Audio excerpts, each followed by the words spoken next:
tetapi kamu memilih kehidupan duniawi, sedangkan kehidupan akhirat adalah kehidupan yang lebih kekal.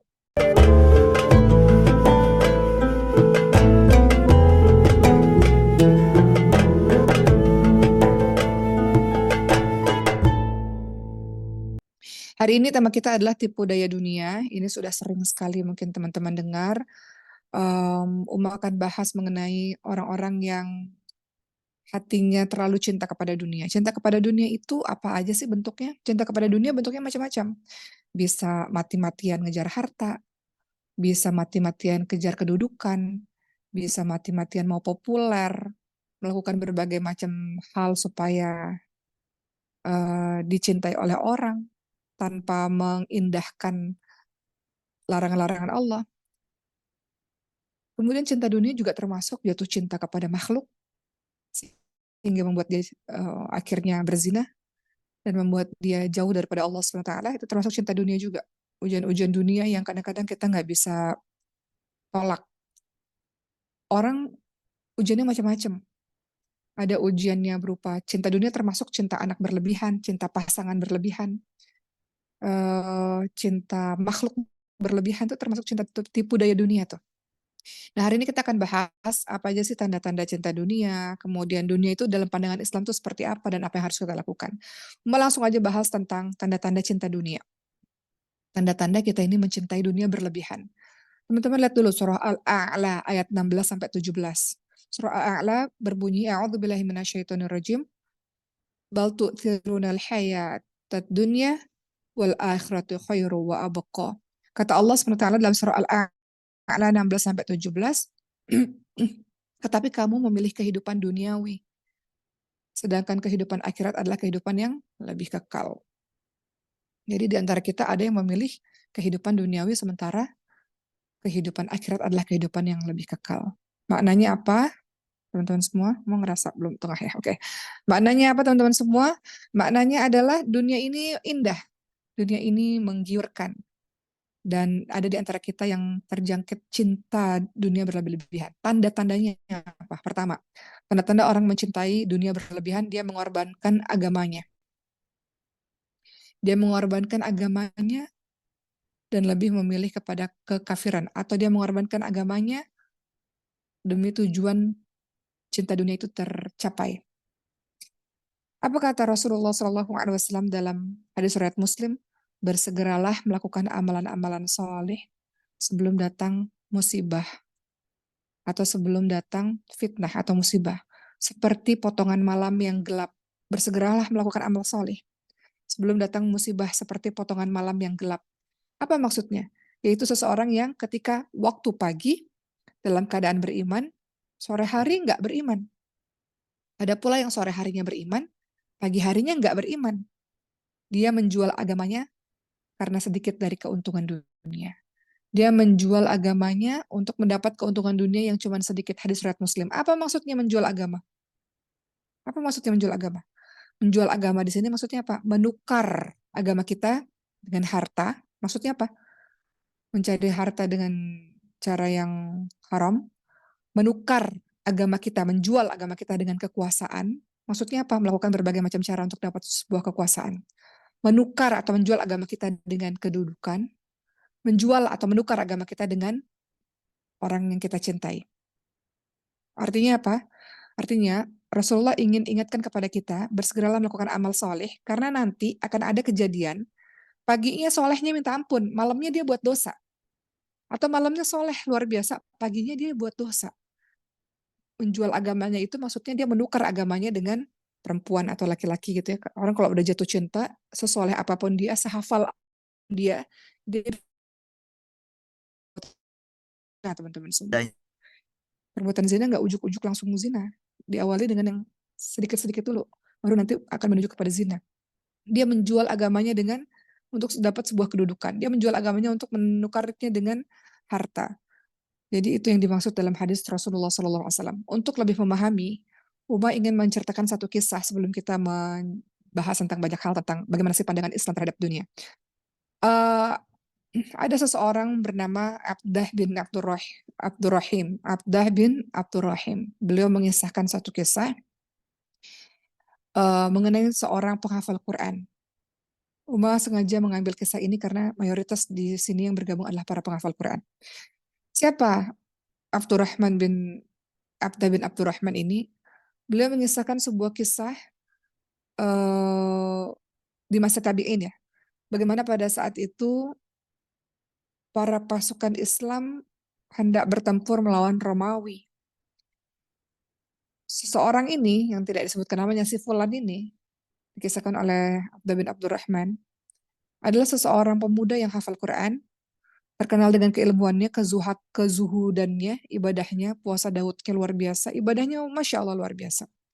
Dan beliau sangat berhati-hati terhadap hal-hal yang dibenci oleh Allah Subhanahu wa taala. Dan ternyata orang yang sangat soleh ini pun terjerumus dalam perbuatan dosa, menukar agamanya, menjual agamanya demi seorang perempuan. Bagaimana kisahnya? Jadi pada saat itu pasukan Islam memasuki negeri Romawi, kemudian hendak bertarung, ya, dan si Fulan ini, salah seorang pemuda ini yang penuh dengan ketakwaannya dan membaca menghafalkan Quran sepanjang hari ini, orang yang sangat berilmu ini, dalam proses perang tersebut, kemudian bertemu dengan salah seorang wanita dan jatuh cinta dengan wanita tersebut pada pandangan pertama dan mulai menjalin hubungan dengan perempuan tersebut. Singkatnya, pada saat itu, para rombongan atau kaum muslimin pulang kembali dan pria ini sudah terlalu jatuh hati dengan seorang wanita yang dia temuinya semasa perang. Maka seorang pemuda ini berniat untuk bersama dengan wanita tersebut. Maka akhirnya jauhlah dia dari kaum muslimin. Tinggalkan Quran, tinggalkan kaum muslimin, tinggalkan kumpulan orang-orang soleh demi perempuan ini, demi hidup bersama dengan perempuan ini. Sampai akhirnya suatu ketika umat Islam kembali lagi dan bertemu dengan pemuda tersebut dan kemudian bertanya kepada pemuda tersebut apa yang terjadi kepadanya, bagaimana dengan hafalan Quranmu, bagaimana dengan agamamu, karena dia menghilangkan itu semua, meninggalkan itu semua demi seorang perempuan ini. Kemudian apa yang dia lakukan, aku telah lupa semua isi Al-Quran. Ketika jatuh cinta pada perempuan ini, udah nggak pernah lagi menyentuh Quran. Ketika jatuh cinta pada perempuan ini, sudah lupa kepada Allah SWT. Perempuan ini menjadi satu-satunya yang ia cintai, yang memenuhi hatinya, yang memenuhi hari-harinya, yang memenuhi pandangan matanya, yang memenuhi pendengarannya. Nggak ada Allah lagi di hatinya. Nggak ada kaum muslimin, nggak ada orang-orang saleh lagi di sekitarnya. Cinta telah membutakan dirinya. Hati-hati nih untuk teman-teman yang jatuh cinta ini. Kadang-kadang kita nggak menyangka, oh saya kan orang soleh, nggak mungkin saya terjerumus dalam perbuatan dosa. Tapi kalau sudah cinta, biasanya orang-orang bisa melakukan segalanya tanpa memperdulikan apa yang Allah larang. Termasuk sang Fulan ini. Sang Fulan yang dikatakan seorang penghafal Quran yang sangat soleh. Kemudian apa kata si Fulan ini, kata pemuda ini, aku lupa semua isi Al-Quran kecuali 2 ayat saja, yaitu surat Al-Hijr ayat 2 dan 3. Bunyinya apa?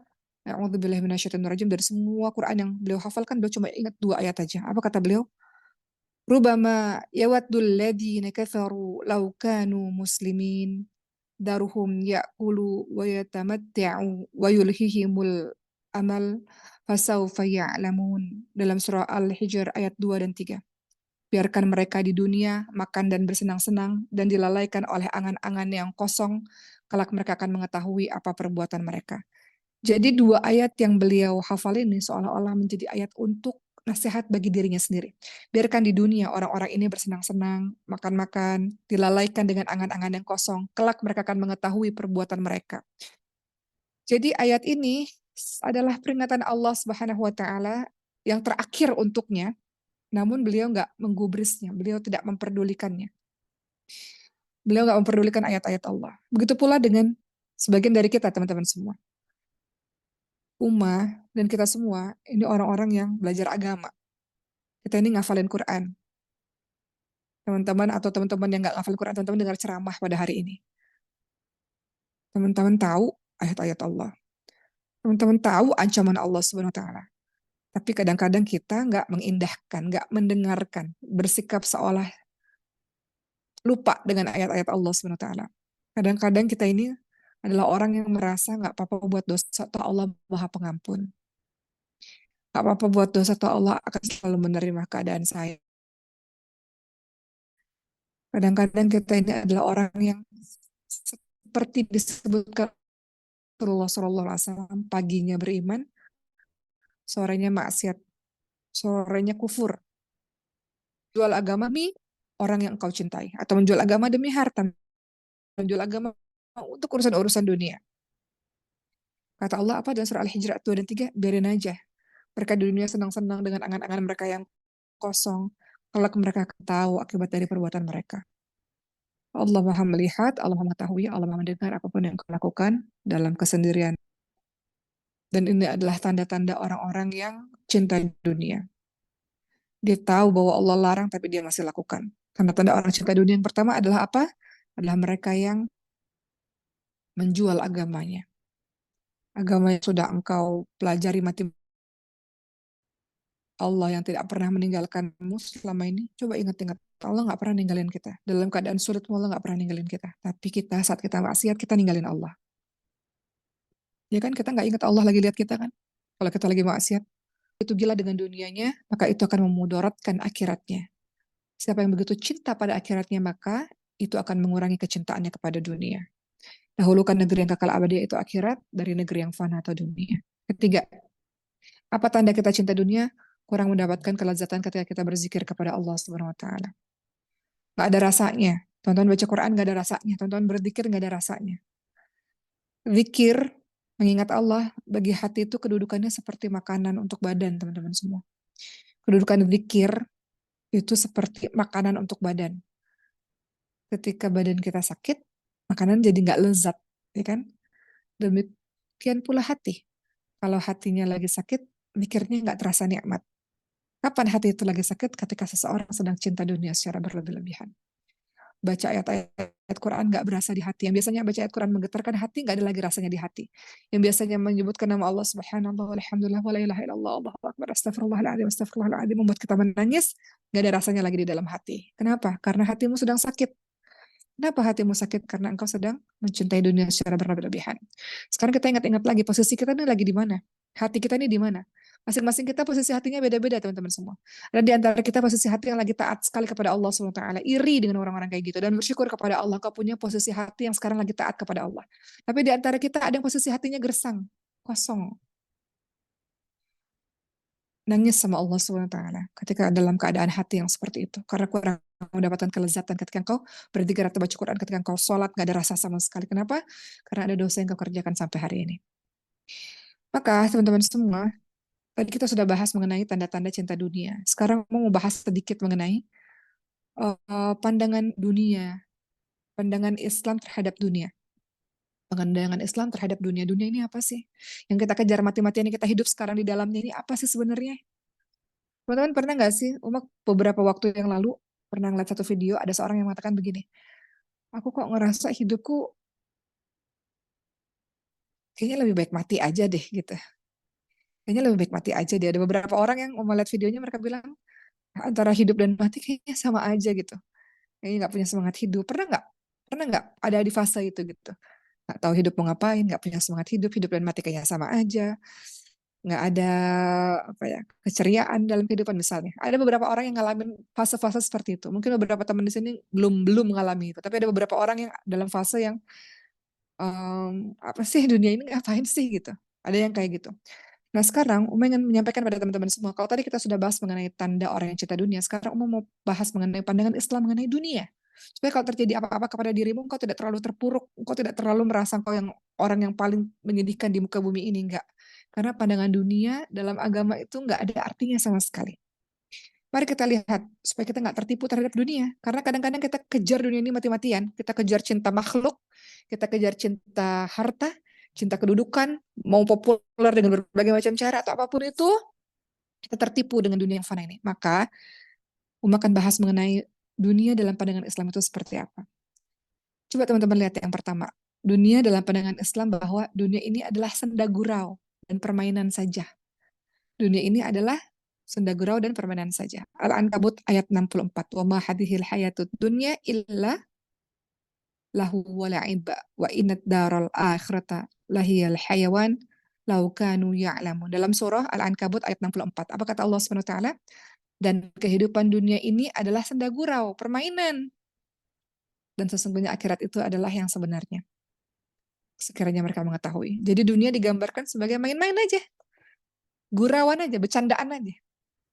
Kalau kita hidup nih, kita bercanda main-main, gak ada artinya kan? Sama seperti pandangan Islam terhadap dunia, senda gurau dan permainan saja, main-main aja. Dua, dunia dalam pandangan Islam apa? Kenapa dunia dinamakan dunia? Karena dia sangat rendah dan dia hina. Dunia itu artinya apa? Dunia itu artinya paling rendah atau paling hina. Itu arti dunia. Kehidupan dunia itu sesuatu yang kecil sedikit. Kehidupan dunia itu kehidupan yang penuh dengan syahwat. Kehidupan yang penuh dengan fitnah. Ya, teman-teman lihat surah At-Taubah 38. Padahal kenikmatan hidup di dunia ini dibandingkan dengan kehidupan di akhirat hanyalah sedikit. Jadi kehidupan dunia ini adalah rendah dan hina. Apa kata Rasulullah SAW? Rasulullah mengumpamakan dunia ini seperti setetes air kan, yang melekat di jari kita, ya kan? Sedangkan akhirat itu samudra yang luas sekali. Apa kata Rasulullah SAW? Demi Allah, tidaklah dunia dibandingkan dengan akhirat, melainkan seperti salah seorang dari kalian mencelupkan jarinya ke laut. Ya, mencelupkan jari ke laut. Lalu hendaklah dia melihat apa yang di bawah jarinya itu. Jadi kalau kita celup jari kita ke laut, kan ada tetesnya tuh. Nah, tetesan itu yang melekat di jari itu itulah dunia. Samudra yang luas itulah akhirat. Maka dunia itu kecil, nggak ada artinya sama sekali. Jadi ketika engkau sedih terhadap perkara-perkara dunia, ketika engkau merasa kecewa terhadap perkara-perkara dunia, ingat dunia itu hanya setetes air yang menempel di ujung jari kita. Akhirat itu samudra yang sangat besar, sangat luas. Nggak ada artinya. Jadi nangis berlebihan, sedih berlebihan, down berlebihan,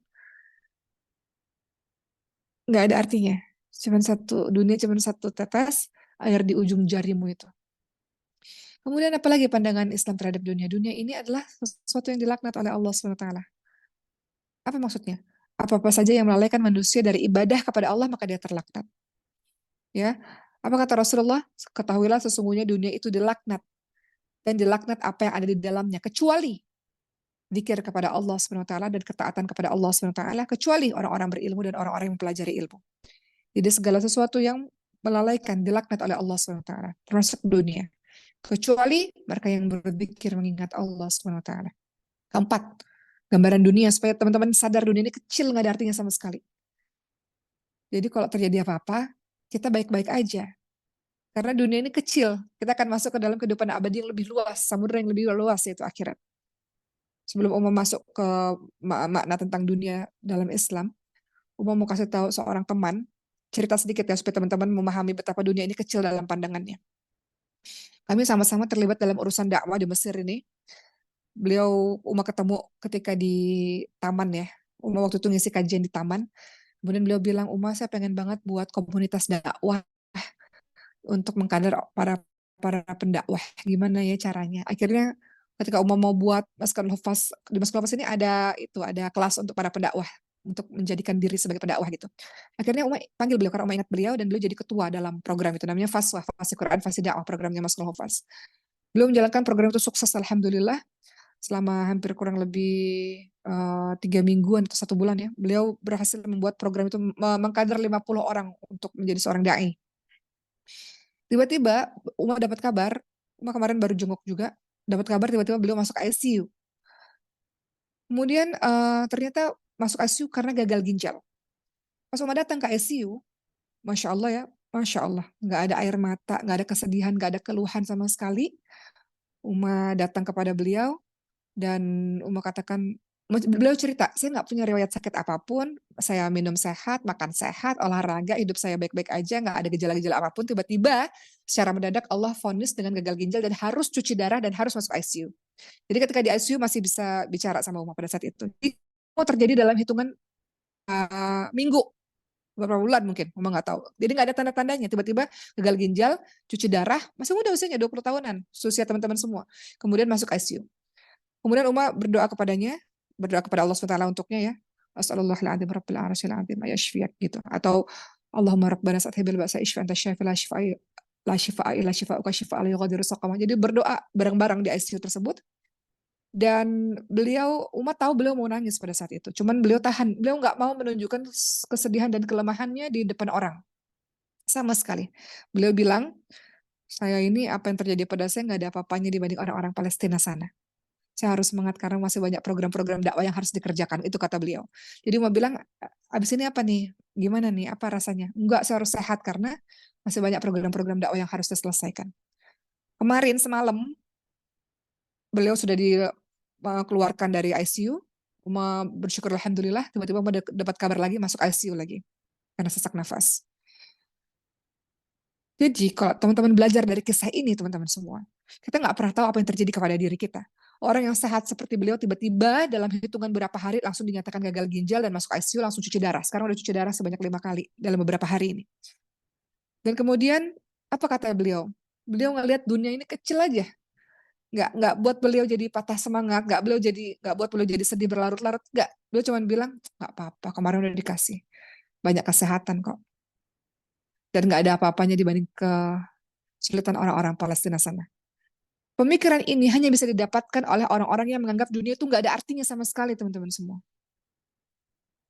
Sakitnya yang beliau alami itu adalah tanda Allah sayang kepadanya. Apapun yang terjadi ke depannya, tanda Allah sayang kepadanya. Kehidupan dunia seperti apa? Ingat, seperti satu tetes air yang ada di ujung jarimu itu. Nggak ada apa-apanya dibandingkan samudera yang sangat luas. Jadi bagi teman-teman di sini yang sedang mengalami sakit, apapun itu bentuknya, sakit fisik kah, hatinya yang terluka kah, kehidupannya lagi nggak baik-baik aja, engkau hidup di dunia yang kecil yang nggak ada artinya sama sekali. Jangan buat dirimu terpuruk dan sedih berlebih-lebihan, teman-teman semua. Apa yang kau lakukan sekarang, ngafalin Quran, belajar agama, itu untuk meraih samudera akhirat yang begitu luas. Maka bersabarlah untuk menjadi orang-orang soleh, itu nggak mudah. Sabarlah untuk jadi orang-orang baik itu. Kemudian, mau percepat ya teman-teman semua, dunia ini dalam pandangan Islam itu lebih jelek dibandingkan bangkai anak kambing yang cacat. Teman-teman tahu anak kambing yang cacat dibandingkan dengan dunia, dunia lebih jelek dibanding itu. Kata siapa? Kata Rasulullah SAW. Suatu ketika Rasulullah SAW melewati pasar, sementara banyak orang di dekat beliau. Rasulullah berjalan melewati bangkai anak kambing jantan yang kedua telinganya kecil, cacat. Sambil memegang anak kambing yang cacat itu, apa kata Rasulullah? Siapa di antara kalian yang berkenan, yang mau untuk membeli kambing ini dengan harga 1 dirham? Nggak ada harganya sama sekali, 1 dirham aja. Orang-orang berkata, kami sama sekali nggak tertarik membeli kambing yang cacat itu. Apa yang bisa kami lakukan dengan kambing yang cacat itu? Nggak tertarik. Apa kata Rasulullah SAW? Apakah kalian mau jika ini menjadi milik kalian? Orang-orang berkata nggak mau, dikasih aja nggak mau. Anak kambing ini cacat, apalagi dia nggak ada gunanya buat kita, nggak dikasih aja nggak mau, teman-teman semua. Apa kata Rasulullah SAW? Demi Allah, sungguh dunia ini lebih hina bagi Allah daripada bangkai anak kambing ini bagi kalian. Jadi dunia itu nggak ada apa-apanya. Apa yang kau sedihkan sebenarnya? Apa yang buat engkau terpuruk sebegitu dahsyatnya sebenarnya? Sampai engkau merasa kehilangan segalanya. Kau nggak kehilangan segalanya, teman-teman semua. Dunia cuma satu tetes air di ujung jarimu itu, nggak kehilangan segalanya. Apa yang hilang darimu di dunia ini bukan berarti engkau hilang segalanya. Enggak. Apalagi pandangan Islam terhadap dunia. Dunia ini tidak berharga meskipun hanya seberat sayap nyamuk. Apa kata Rasulullah SAW? Seandainya dunia di sisi Allah sebanding dengan sayap nyamuk, maka dia tidak memberikan minum sedikit pun darinya kepada orang-orang kafir. Maksudnya apa? Maksudnya adalah nggak ada nilainya sama sekali. Dunia nggak berharga meskipun sebesar sayap nyamuk. Nggak ada harganya dunia itu. Dan seterusnya banyak ya. Banyak sekali pandangan Islam terhadap dunia. Jadi, apa yang kau kejar sebetulnya di dunia ini? Engkau berambisi ngejar apa? Betul kita hidup di dunia, kita mau pendidikan kita bagus, kehidupan kita bagus. Iya betul. Memang harus kerja keras untuk kehidupan dunia harus. Tapi nggak berarti kau meninggalkan, melupakan kehidupan akhiratmu. Ada orang yang mati-matian belajar, ada orang yang mati-matian kerja sana sini, ada orang yang mati-matian mencari cinta kasihnya di dunia. Lalu engkau lupakan Allah Subhanahu wa taala, hatimu tenang-tenang saja, nyaman-nyaman saja nggak baca Quran setiap hari, nyaman-nyaman saja, tenang-tenang saja nggak qiyamul lail, nggak bangun malam setiap hari. Apa yang kau kejar sebetulnya? Begitulah teman-teman semua, terakhir dari Uma pada hari ini, Uma ingin bahas surah Al-Hadid. Al-Hadid ayat 20. Ini menjadi penutup. Ayat ini dibaca, ayat ini ditadabur, supaya kita tahu bahwa apa sih yang kita kejar di dunia ini sebetulnya. Kalau kita lagi lupa, kita lagi sedih, kita balik ke ayat ini. Al-Hadid ayat 20. Apa bunyinya? Ya, A'udzubillahi minasyaitonir rajim. I'lamu annama hayatud dunya la'ibu wa lahul amwal wal aulad kamathali ghaithin a'jaba al-kuffara nabatuhu thumma yahiju fatarahu musfarran thumma yakunu hutama, ya, wa fil akhirati adzabun syadidun wa maghfiratun minallah wa mal hayatud dunya illa mata'ul ghurur. Allah SWT berfirman, ini ayat yang ditadabbur sama teman-teman hari ini. Ketahuilah bahwa sesungguhnya kehidupan dunia ini adalah permainan dan sesuatu yang melelahkan, perhiasan dan berbangga-banggahan antara kamu serta berbangga-bangga terhadap banyaknya harta, banyaknya anak. Seperti hujan yang tanam-tanamannya mengagumkan para petani, kemudian tanaman itu menjadi kering dan kamu lihat warna kuning menjadi hancur. Dan di akhirat nanti ada azab yang keras dan ampunan dari Allah serta keridhaannya, dan kehidupan dunia ini tidaklah hanya kesenangan yang menipu. Ini ayat kalau kita renungi satu persatu itu dahsyat sekali. Pertama, ya teman-teman semua, dikatakan dunia ini hanya permainan, sesuatu yang melalaikan. Ya, dunia ini permainan dan sesuatu yang melalaikan. Lihat surah Ali Imran 14. Zunalinasi hubbu syahwati minan nisa wal badanil qanatiril qantar. Dijadikan indah pada pandangan manusia, kecintaan apa-apa yang diingini. Dijadikan indah pada pandangan kita ini. Apa-apa yang kita cintai. Indah apa? Wanita-wanita atau para laki-laki gitu ya. Indah anak-anak, indah harta-harta dan sebagainya. Indah di mata kita semuanya indah, makanya kita kejar mati-matian. Ya, tapi Allah menyebut ini menjadi laib atau sebuah permainan. Permainan itu artinya apa? Rendah. Sesuatu yang melalaikan, rendah. Apa yang Allah perlihatkan kepadamu itu sesuatu yang melalaikan dan sesuatu yang rendah. Kemudian apa yang Allah katakan berikutnya? Ya, di dunia ini menjadi apa? Ajang untuk berbangga-bangga. Hartamu, ilmumu, kedudukanmu, kemasyhuranmu itu menjadi ajang untuk kau berbangga-bangga. Tahukah teman-teman semua? Setiap pengagum dunia itu saling berbangga satu sama lain. Pengagum dunia saling berbangga satu sama lain. Ya kan? Orang-orang yang mencintai dunia berbangga dengan apa yang dia milikinya satu sama lain. Maka Hasan Al-Basri mengatakan apa? Apabila engkau melihat seseorang mengunggulimu dalam hal dunia, maka unggulilah dia dalam hal akhirat. Kalau engkau lihat ada teman yang unggul dalam hal dunia, maka unggulilah dia dalam hal akhirat. Itu yang bisa engkau lakukan teman-teman semua. Kemudian apalagi yang dikatakan oleh Allah SWT dalam surah Al-Hadid ayat 20 tadi, kamatsalil ghaith, seperti hujan. Apa maksudnya kok tiba-tiba seperti hujan? Maksudnya adalah kalau kemarau kan orang-orang berputus asa kan, mana hujan, tiba-tiba Allah berikan hujan, maka ini nikmat yang luar biasa. Terkagum-kagum kita terhadap hujan tersebut. Sama seperti orang yang terkagum-kagum dengan dunia. Seperti terkagum-kagum kepada hujan yang nggak pernah turun selama bulan kemarau misalnya. Wa'ith itu apa? Yang di dalam surah Al-Hadid ini. Hujan yang begitu lama dinantikan, sehingga ketika hujan itu turun, maka orang-orang akan takjub dan terkagum-kagum dengan hujan tersebut. Inilah sifat pengagum dunia. Sifat pengagum dunia itu seperti apa? Seperti hujan yang tanaman-tanamannya mengagumkan para petani. Gara-gara ada hujan, kemudian tanaman-tanaman tumbuh dan para petani terkagum-kagum. Begitulah ibarat para pencinta dunia. Mereka tamak dengan dunia, mereka terkagum-kagum berlebih-lebihan terhadap dunia. Allah menjelaskan sifat dari orang-orang yang terlalu cinta kepada dunia. Kemudian kata Allah apa? Kemudian tanaman itu menjadi kering.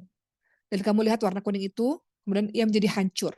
Maka apa maksudnya? Allah menjelaskan apa yang kau kagum itu, seperti hujan yang turun itu, kemudian menumbuhkan tanaman-tanaman. Allah menjelaskan itulah nikmat dunia yang hanya sementara saja yang akan sirna. Maka ibarat seperti tanaman itu kemudian menjadi kering dan kamu lihat warnanya hancur. Allah mensifati dengan tanaman yang terlihat kuning, padahal sebelumnya berwarna hijau. Tanaman tersebut akhirnya hancur dan kering. Begitulah kehidupan dunia, teman-teman semua.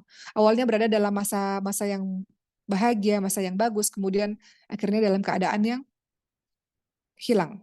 Atau digambarkan juga awalnya engkau muda, beranjak dewasa, kemudian lama-lama engkau akan jadi lemah dan senja, dan kemudian rapuh, dan kemudian pergi. Maka teman-teman semua, Allah Subhanahu wa taala menggambarkan tentang surah Al-Hadid ayat 20 mengenai hal yang engkau betul-betul mati-matian takjub, sesungguhnya tidak akan abadi selamanya kepada dirimu. Ayat ini menunjukkan bahwa dunia pasti akan sirna, dunia tidak akan selamanya, dan kau akan kembali kepada akhirat Allah Subhanahu wa taala. Dan Allah SWT kemudian menceritakan ancaman di akhirat. Dan di akhirat nanti ada azab yang keras dan ampunan dari Allah SWT serta keridhaannya. Jadi Al-Hadid ayat 20 ini mudah-mudahan teman-teman bisa tadabbur ya. Kalau kita bisa membacanya kembali, melihatnya satu persatu lagi, akhirnya kita menyadari bahwa akhirat menunggu kita, dunia akan kita tinggalkan, dunia adalah tempat kita mengumpulkan bekal. Jangan terlalu sedih terhadap sesuatu yang luput darimu, jangan terlalu berbahagia kepada sesuatu yang Allah berikan kepadamu. Semuanya hanya adalah perjalanan sementara untuk menuju kepada akhirat Allah SWT yang akan kekal abadi selamanya di sana.